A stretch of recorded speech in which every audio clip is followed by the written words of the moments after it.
अहोई अष्टमी का व्रत अहोई माता को समर्पित है। इस दिन माताएं अपने पुत्रों की दीर्घायु और सुख संपन्नता के लिए निर्जला उपवास रखती हैं। फिर रात को तारों को अर्घ्य देने के बाद व्रत का पारण किया जाता है। अहोई अष्टमी व्रत की कथा।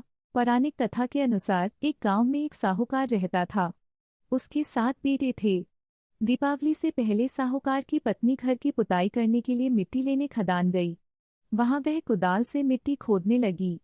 खुदाई वाले स्थान पर सेई की एक मान थी, जहां वो अपने बच्चों के साथ रहती थी। अचानक साहूकार की पत्नी के हाथों से कुदाल सेई के बच्चे को लग गई और उसकी मृत्यु हो गई। साहूकारनी को इसका बड़ा पछतावा हुआ। आखिर में साहूकारनी घर लौट आई। कुछ समय बाद साहूकारनी के एक बेटे की मृत्यु हो गई। फिर एक के बाद एक उसके 7 बेटों की मौत हो गई। वो बहुत दुखी रहने लगी। एक दिन उसने अपने पड़ोसी को सेई के बच्चे की मौत की घटना सुनाई और कहा कि उससे अनजाने में यह पाप हुआ था। परिणाम स्वरूप उसके 7 बेटों की मौत हो गई।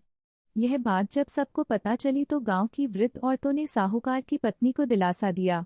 वृद्ध औरतों ने साहूकार की पत्नी को चुप करवाया और कहने लगी, आज जो बात तुमने सबको बताई है, इससे तुम्हारा आधा पाप नष्ट हो गया है।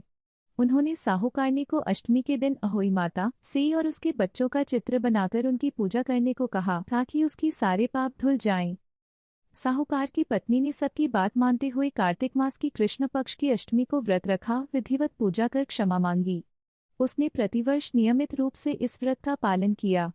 आखिरकार उसे 7 पुत्र रत्नों की प्राप्ति हुई। कहते हैं कि तभी से अहोई अष्टमी का व्रत रखने की परंपरा चली आ रही है। अहोई अष्टमी की पूजन विधि। अहोई अष्टमी के दिन सुबह जल्दी उठकर स्नान करें और पुत्र की लंबी आयु की कामना करते हुए व्रत का संकल्प लें।